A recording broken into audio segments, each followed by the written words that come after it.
दो चीजें हैं, थोड़ा सा दोनों चीजों को साथ साथ लेके चलें तो समझ में आता रहेगा। ठीक है, अब यहां पर एक मानते हैं अपने पास में एक पठारी स्ट्रक्चर है और एक पठार है यहां पर है, ऐसे माने।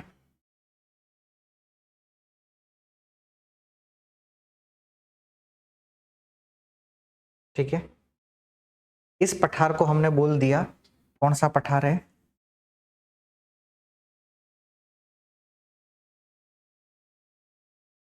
छोटा नागपुर का पठार है।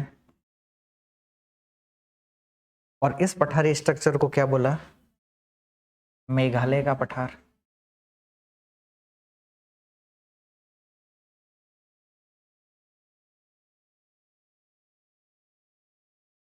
इस मेघालय के पठार पर एक पहाड़ी है और इसका नाम है गारो। यही है। यहां पर एक पहाड़ी है छोटा नागपुर के पठार पर और उस पहाड़ी का नाम है।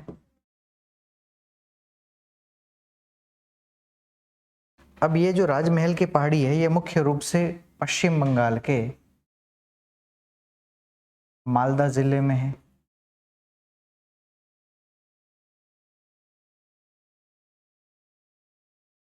डिस्ट्रिक्ट कौन सा है?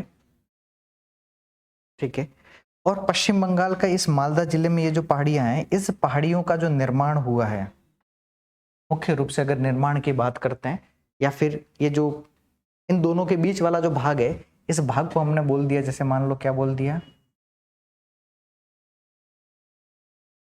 इसे बोल दिया राजमहल गारो गैप के माध्यम से बोल जानने लग गए।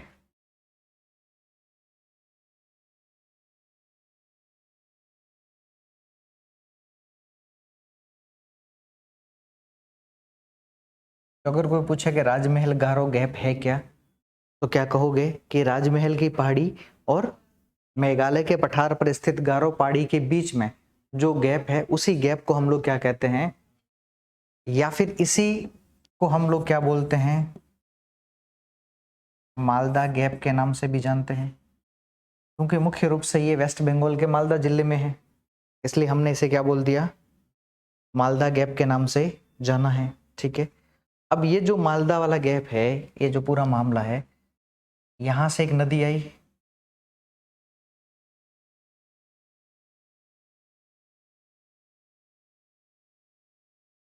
और आगे आकर के ये नदी दो भागों में क्या हो गई, बट गई। और इधर से एक नदी आई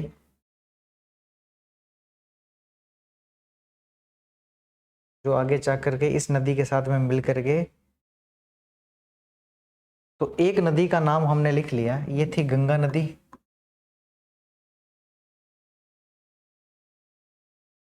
ऊपर वाली ये जो नदी थी, ये थी ब्रह्मपुत्र नदी।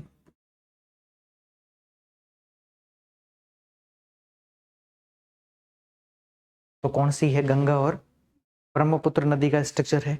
ये गंगा और ब्रह्मपुत्र नदी का ये जो स्ट्रक्चर था, यहां पर एक बांध बना हुआ है जिसका नाम है फरक्का बांध।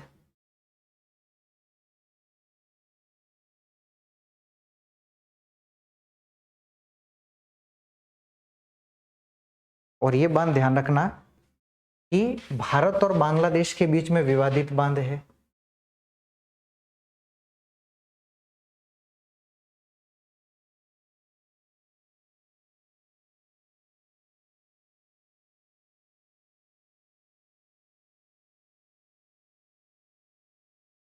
सवाल पूछता है कि भारत और बांग्लादेश के बीच में विवादित बांध कौन सा है, और ये फरक्का बांध जिस राज्य में, वो राज्य कौन सा है।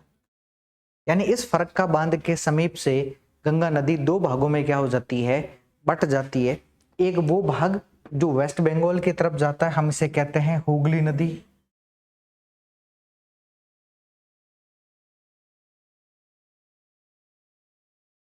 और एक वो भाग जो बांग्लादेश की तरफ में जाता है, हम उसे कहते हैं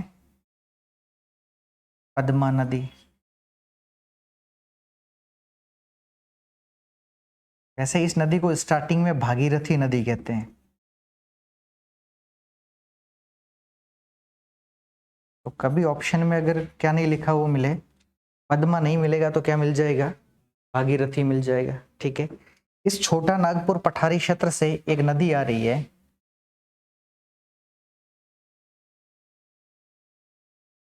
जो इस छोटा नागपुर पठार को कितने भागों में काटती है, 2 भागों में काटती है, 2 भागों में विभाजित करती है और हुगली नदी के साथ में जाकर के मिल जाती है। इस नदी को क्या बोलते हैं, आंसर होगा कौन सी नदी है, दामोदर नदी है। ठीक है, अब ये जो पूरा का पूरा मामला है, और इसी हुगली नदी के मुहाने पर आपको तटों पर 2 बंदरगाह देखने को मिलते हैं, एक है कोलकाता बंदरगाह और दूसरा है हल्दिया बंदरगाह। दोनों बंदरगाह स्ट्रक्चर देखने को मिलते हैं। ठीक है, और ये जो पूरा क्षेत्र है नीचे से लेकर के यहाँ तक का ये जो पूरा क्षेत्र है, इसी क्षेत्र को हम लोग बोलते हैं सुंदरवन का डेल्टा। इसको हटा दे,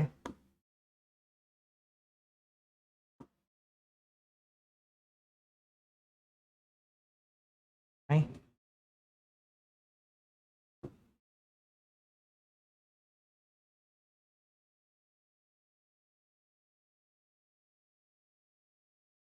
तो इस पूरे स्ट्रक्चर को हमने क्या बोल दिया, सुंदरवन का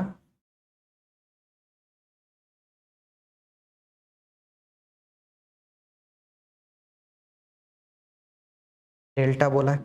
अब ये जो सुंदरवन का डेल्टा है, ये दरअसल आपको 2 देशों में देखने को मिलता है। एक देश है भारत व दूसरा देश है बांग्लादेश।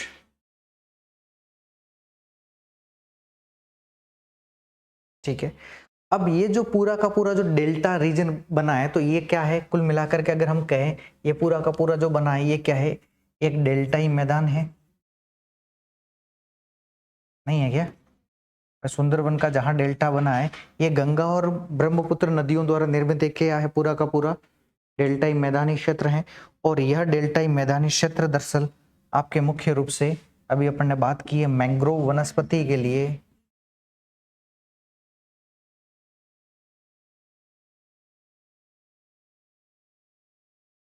वनस्पति के लिए क्या है, फेमस भी है। डेल्टाई मिट्टी उपजाऊ मिट्टी है। ठीक है,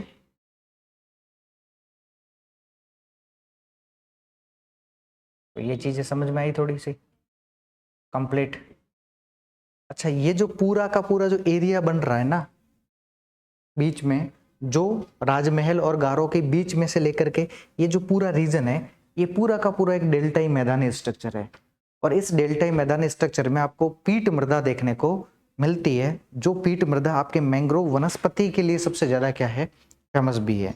और मैंग्रोव वनस्पति हमारे इकोसिस्टम के लिए बहुत ज्यादा जरूरी भी है, पर्यावरण और पारिस्थितिकी के लिए बहुत ज़्यादा जरूरी भी है। और यह मैंग्रोव वनस्पतियाँ जो समुद्रों से आने वाली जो लहरें होती है ना, उससे मिट्टी के कटाव को भी क्या करती है, बचाती है। इसी सुंदरवन के डेल्टाई क्षेत्र में हमें भारत का राष्ट्रीय क्या जीव कौन सा है, मतलब राष्ट्रीय पशु कह दो, सीधी भाषा में कहे तो क्या है, क्या नाम है उसका,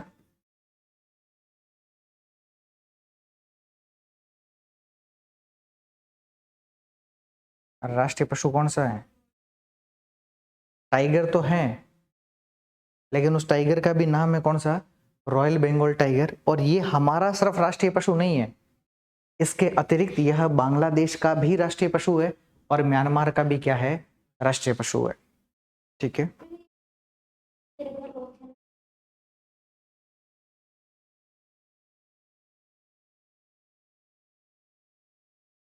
क्या लिखा है, डियर के लिए फेमस है, एक वाइल्ड लाइफ सेंचुरी है, वन्य जीव अभ्यारण्य है। ठीक है, इतनी चीजें समझ में आई। अगर इतनी चीजें समझ में आई है तो फिर क्या कर लो, इसको आराम से छाप लो।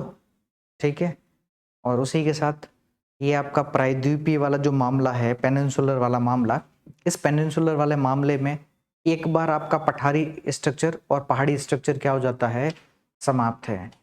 फिर कल हम लिखेंगे कि प्रायद्वीपीय भारत क्यों महत्वपूर्ण है, इंपॉर्टेंस क्या क्या है प्रायद्वीपीय भारत की। ठीक है, और उसके बाद में फिजिकल डिवीजन के अगला पार्ट चलेगा जिसे हम कहते हैं तटीय मैदान, तटीय मैदानों के बाद में चलेंगे आपके द्वीप समूह, और द्वीप समूह होने के बाद में ये मैदानी स्ट्रक्चर वाला जो पूरा का पूरा जो मतलब हिमालय से स्टार्ट होकर के द्वीप समूह तक का विभाजन था वो क्या हो जाएगा, समाप्त है। क्लास से ज़्यादा तो नहीं हुई है, कहना ज़्यादा तो हो ही गई है, बट काम आ जाएगी। रजिस्टर बढ़ने वाला है, गजब है, फिर बहुत बढ़िया है।